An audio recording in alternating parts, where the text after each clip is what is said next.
विफाकी budget पेश करने की तारीख में तब्दीली का इम्कान। ज़राए के मुताबिक बजट 10 की बजाय 12 जून को पेश किए जाने पर मुशावरत जारी। हतमी फैसला आज या कल होगा। विफाकी वजीर मनसूबाबंदी एहसन इकबाल की विफाकी बजट के कई अमूर ताहाल फाइनल न होने की तस्दीक। कहा, बजट के हवाले से अभी चीज़ों को हतमी शक्ल देना बाकी है। अभी तारीखों में रद्दबदल होगा या क्या होगा, हतमी कुछ नहीं कह सकते। एहसन इकबाल ने कहा, पीपल्स पार्टी और मुस्लिम लीग नून के दरमियान तरक्याती बजट पर मुज़ाकरात मुकम्मल हो गए। PSDP पर हुकूमत और इत्तेहादियों के दरमियान मामलात पर अंडरस्टैंडिंग है। बजट में विफाक सबसे ज्यादा फंड्स बलूचिस्तान, फिर सिंध और तीसरे नंबर पर खैबर पख्तूनख्वा को देगा। सिंध में सखर हैदराबाद मोटरवे मंसूबा इस साल शुरू किए जाएंगे। K4 मंसूबे के लिए भी विफाकी हुकूमत बजट में फंड्स रखेगी। आइंदा माली साल के बजट की मंजूरी के लिए कौमी इक़्तिसादी काउंसिल का आज होने वाला इजलास कल होगा।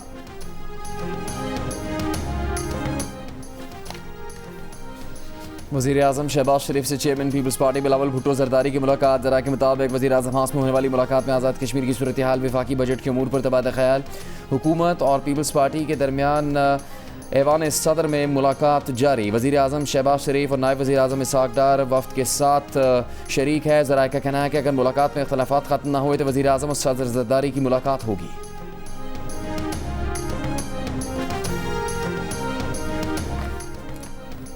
ईरानी फौज का इसराइल के खिलाफ फौजी ऑपरेशन रोकने का ऐलान। नीम सरकारी ईरानी खबर एजेंसी फार्स पर जारी एक बयान में ईरानी फौज ने कहा कि वो इसराइल के खिलाफ अपनी फौजी कार्रवाइयां रोक रही है। ताहम अगर इसराइल ने लबनान पर हमले जारी रखे तो ईरान सख्त जवाब देगा। खातमुल अंबिया मरकजी हेडक्वार्टर ने खबरदार किया है कि हमले बिलखुसूस जनूबी लबनान में जारी रहने की सूरत में जवाबी कार्रवाई मजीद सख्त होगी। ईरान के सदर मसूद पेज़ेश्कियान ने कहा कि न महाज छोड़ा और न ही मुज़ाकरात का रास्ता तर्क किया। हमारी तरजीह ईरान की सलामती और अपने लोगों का अमन है। दूसरी जानिब इसराइली ओहदेदार का कहना है कि सदर ट्रंप की दरख्वास्त पर इसराइल ने भी ईरान पर हमले रोक दिए। हिज़्बुल्लाह ने इसराइल पर हमले जारी रखे तो इसराइल बैरूत पर हमले करेगा। जनूबी लबनान में इसराइली हमले पूरी शिद्दत से जारी रहेंगे। इससे कबल अमरीकी सदर ट्रंप ने कहा था कि इसराइल और ईरान दोनों फौरी जंगबंदी चाहते हैं। अमन से मुतालिक हतमी मुज़ाकरात जारी हैं, लेकिन शर्त यह है कि नादानी या हिमाकत उसमें रुकावट न बने। हतमी मुआहिदा तय होने तक नाकाबंदी बरकरार और पूरी तरह नाफिजुल अमल रहेगी। मामला तेजी से आगे बढ़ने चाहिए। ईरान के इसराइल पर मिसाइल हमले, इसराइल की भी जवाबी कार्रवाई। इसराइली हमलों से दारुल हुकूमत तेहरान, करज, इस्फहान, करमानशाह और तिब्रेज़ में धमाके। इसराइल में तल अवीव और हैफा भी धमाकों से गूंज उठे। इसराइल ने माह शहर में पेट्रोकेमिकल कॉम्प्लेक्स में कई अहदाफ को निशाना बनाया। ईरानी हुकाम की प्लांट को नुकसान पहुँचने की तस्दीक। ईरान ने जवाब में तेलनोफ और नेवातिम बेसिस को निशाना बनाया। इसराइली मीडिया के मुताबिक हमले में कई इमारतों को नुकसान पहुंचा। इसराइली फ़ौज का ईरानी स्ट्रेटेजिक दिफाई सिस्टम्स पर बड़े पैमाने पर हमले करने और कई मकामात पर फ़िज़ाई दिफाई सलाहियतों को ख़त्म करने का दावा। ईरानी पासदारान इनकलाब का कहना है कि पेट्रोकेमिकल सनतों को निशाना बनाने के जवाब में हैफा में सनतों को निशाना बनाया। इसराइल ने तेल की सनतों, गैर फ़ौजी अहदाफ को निशाना बनाकर ख़तरनाक खेल शुरू कर दिया है।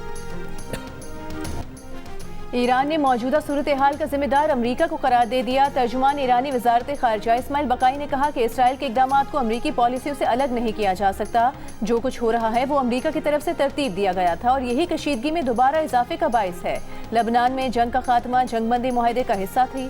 जब जंगबंदी की एक शिक की खिलाफ वर्जी होती है तो सिफारती ट्रैक भी मुतासर होता है।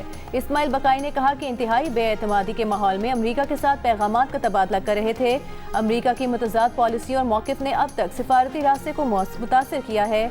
डायरेक्टर जनरल IAEA ने ईरान के एटमी प्रोग्राम पर जानिबदाराना और गैर तकनीकी मौक़िफ़ अपनाया। बुनियादी अंसर बनने वाले अमरीका और सेहूनी इदारे की मज़म्मत नहीं की। ट्रंप का एक तरफ इसराइल को ईरान पर जवाबी हमलों से रोकने का दावा, दूसरी तरफ हिजबुल्लाह पर हालिया इसराइली हमले की हिमायत भी कर दी। एक इंटरव्यू में कहा वो मज़ीद महदूद और हदफी कार्रवाइयाँ देखना चाहते हैं। वो हिजबुल्लाह के खिलाफ मज़ीद सर्जिकल या मखसूस अहदाफ पर मबनी कार्रवाई के हामी हैं। अमरीका इस सिलसिले में इसराइल की मदद कर सकता है। इससे पहले इसराइली मीडिया के मुताबिक नेतन्याहू ने टेलीफोन पर अमरीकी सदर को ईरान पर हमला करने के इरादे से आगाह किया तो अमरीकी सदर ने कहा कि अगर हमला किया तो अमरीका इसमें हिस्सा नहीं लेगा। बरतानवी अखबार को इंटरव्यू में ट्रंप ने कहा कि नेतन्याहू के पास ईरान के साथ मुआहदा कबूल करने के सिवा कोई चारा नहीं होगा।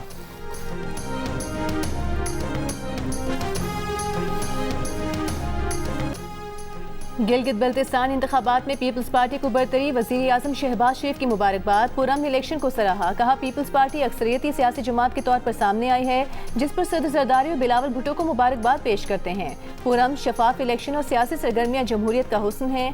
वज़ीर आज़म की नून लीग के कामयाब उम्मीदवारों को भी मुबारकबाद। गिलगित बल्तिस्तान के 24 में से 21 हल्कों के गैर हतमी गैर सरकारी नताइज के मुताबिक पीपल्स पार्टी 9 हल्कों में कामयाब, मुस्लिम लीग नून 4, आज़ाद उम्मीदवार 7 नशिस्तों पर कामयाब, MWM 1 सीट जीत सकी। 3 हल्कों के नताइज आना अभी बाकी हैं।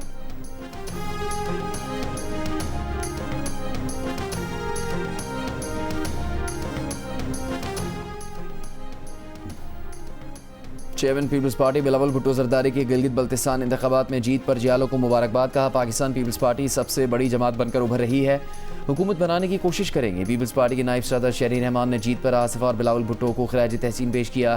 कहा गिलगित बल्तिस्तान के अवाम ने तरक्की, जमहूरियत और खिदमत के एजेंडे को वोट दिया।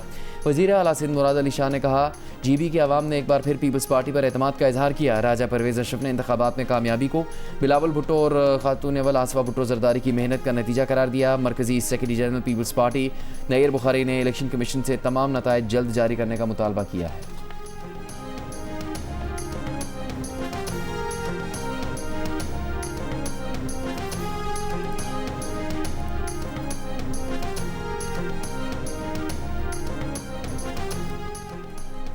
चेयरमैन PTI बैरिस्टर गौहर ने गिलगित बल्तिस्तान के इलेक्शन को जाली और धांधली ज़दा इंतखाबात करार दे दिया। कहा इलेक्शन में प्री पोल धांधली की गई, खास मंसूबे के तहत PTI को पूरे अमल से बाहर निकाला गया। बैरिस्टर गौहर का हलफ के दिन यौम स्याह मनाने का ऐलान। सेनेट में कायदे हिज़्ब खिलाफ अलामा राजा नासिर अब्बास का कहना है कि गिलगित बल्तिस्तान इंतखाबात में अवामी मैंडेट पर डाका डाला गया, नताइज में रद्दोबदल और धांधली की गई, सारे इंतखाबी अमल पर सवालात उठते हैं। अपोजिशन इत्तेहाद के इजलास के बाद मुस्तफ़ा नवाज खोखर ने कहा कि कल गिलगित बल्तिस्तान का इलेक्शन 8 फरवरी के इलेक्शन का रीप्ले था, ये सिलेक्शन था, इलेक्शन और इसके नताइज को तस्लीम नहीं करते।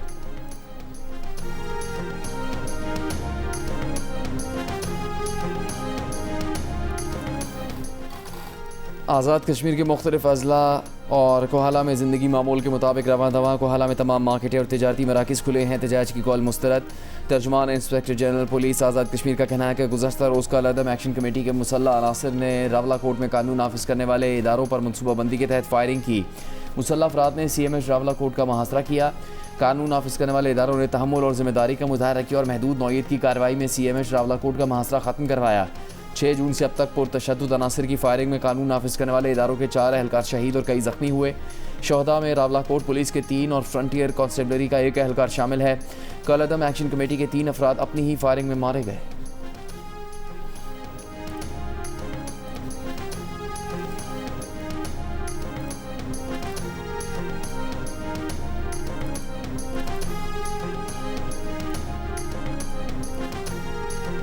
आइंदा माली साल के बजट में टैक्सों के निफाज और रिलीफ के इकदाम पर IMF की मंजूरी का इंतजार है। जंग गुड न्यूज़ में शाया मेहताब हैदर की रिपोर्ट के मुताबिक तनख्वाहदार तबके के लिए टैक्स स्लैब में कमी, सुपर टैक्स में 2% कमी और प्रॉपर्टी सेक्टर के लिए रिलीफ की तजवीज़ है।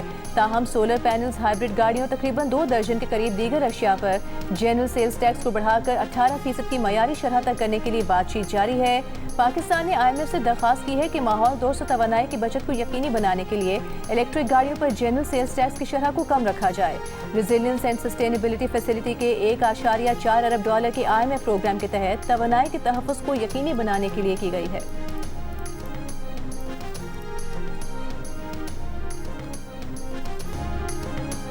और 7 जून को रावलाकोट में आज़ाद कश्मीर पुलिस एहलकारों पर तशद्दुद और लाश की बेरहमती की वीडियो सामने आ गई। हुकाम के मुताबिक कल अदम अवामी एक्शन कमेटी के लोगों ने पुलिस और कानून नाफिज करने वाले इदारों के एहलकारों पर सीधी गोलियां चलाई।